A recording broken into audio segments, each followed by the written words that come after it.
یہ حضرت بابا فرید تھے نا کوٹ مٹھن والے، ان کا ایک مرید تھا، یہ ہری پور ہزارہ کی طرف کوٹ نجیب اللہ ایک آتا ہے، چھوٹا سا شہر ہے، تو وہ ہر سال وہاں سے نا حضرت بابا فرید کے لیے ایک لنگی خرید کے لے آتا اور تحفے میں پیش کرتا اپنے شیخ کو، اپنے پیر صاحب کو تحفے میں پیش کرتا۔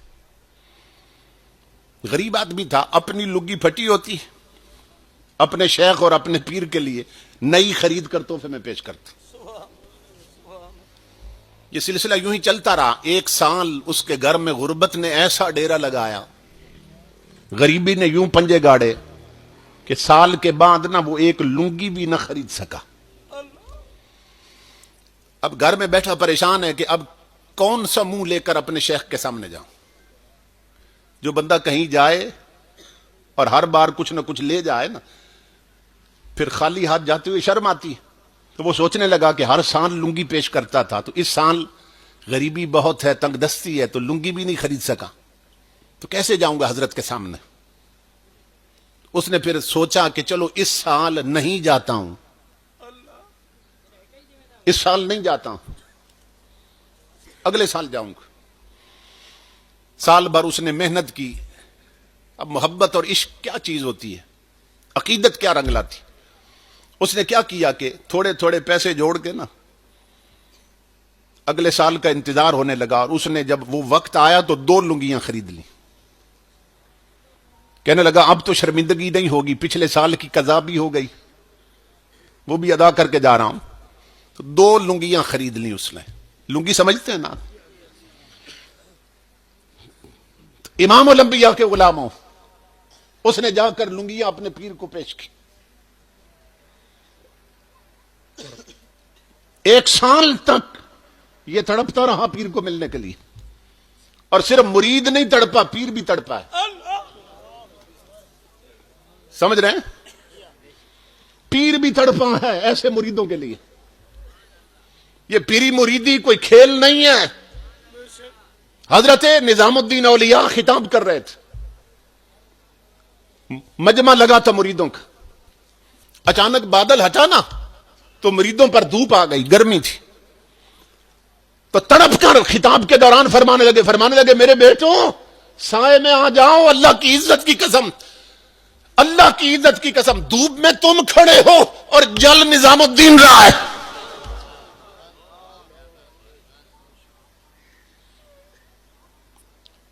یہ دونوں طرف آگ برابر لگتی ہے۔ وہ تڑپتا رہا کہ میرے پاس لنگی نہیں، جاؤں کیسے۔ شیخ بھی تڑپتا رہا، میرا مرید نہیں آیا ملنے کے لیے۔ تو جب لے گیا نا 2 لنگیاں، دونوں پیش کی، حضور یہ پچھلے سال کی قضا ہے اور اس سال کی بھی لایا ہوں۔ سننا بابا فرید کوٹ مٹھن والے نے کیا کیا، ایک خادم کو بلایا، فرمایا ماچس لاؤ، آگ لاؤ۔ وہ آگ لایا نا، آپ نے دونوں لنگیوں کو آگ لگا دی، دونوں لنگیاں جلا دی آپ نے۔ غریب مرید کی چیخ نکلی، حضرت میں نے تو خود بھوک کاٹی تھی، آپ کے لیے لنگیاں لایا تھا، کیا غریب کا تحفہ پسند نہیں آیا؟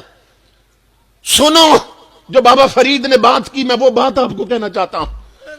بابا فرید رو پڑے، فرمایا او اون چیز کو بالا جڑی یار کو جدا کری۔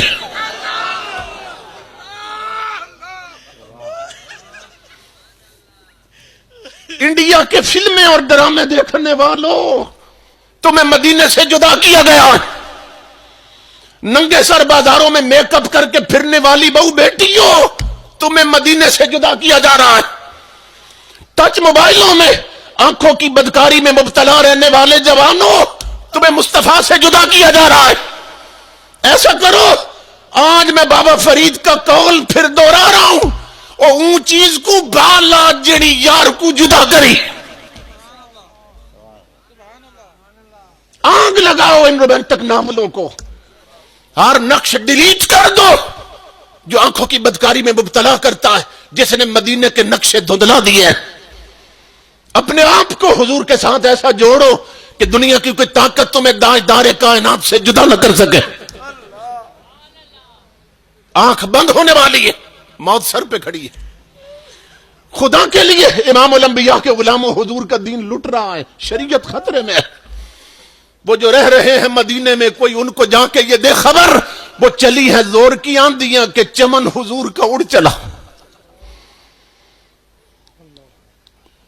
سمجھو موت مٹانے نہیں آتی ہے، یہ حضور تک پہنچائے گی، تو ہمارے منہ ہیں کہ حضور کے سامنے کر سکے۔ موت اگر مٹاتی ہے تو اس پر پانی کیوں ضائع کر دیتے، کپڑا کیوں ضائع کرتے ہیں؟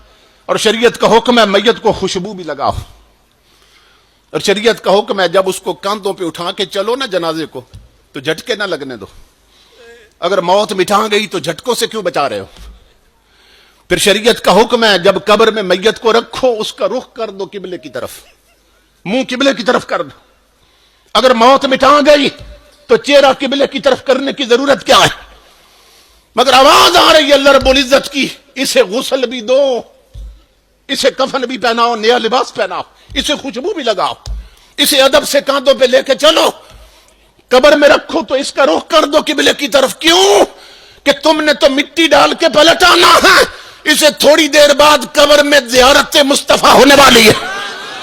نعرہ تکبیر، نعرہ رسالت، نعرہ خلافت، نعرہ حیدری، عظمت مصطفیٰ، مقام مصطفیٰ، شان مصطفیٰ۔ اللہ، اسے خوشبو لگاؤ، اسے غسل دو، نیا کپڑا پہناؤ اس کو، کیوں؟ اسے قبر میں زیارت مصطفیٰ ہونے والی، اللہ، اور قبر میں رکھو تو اس کا رخ کر دو قبلے کی طرف۔ کیوں؟ کہ اسی طرف سے تو مدینے والے تشریف لانے والے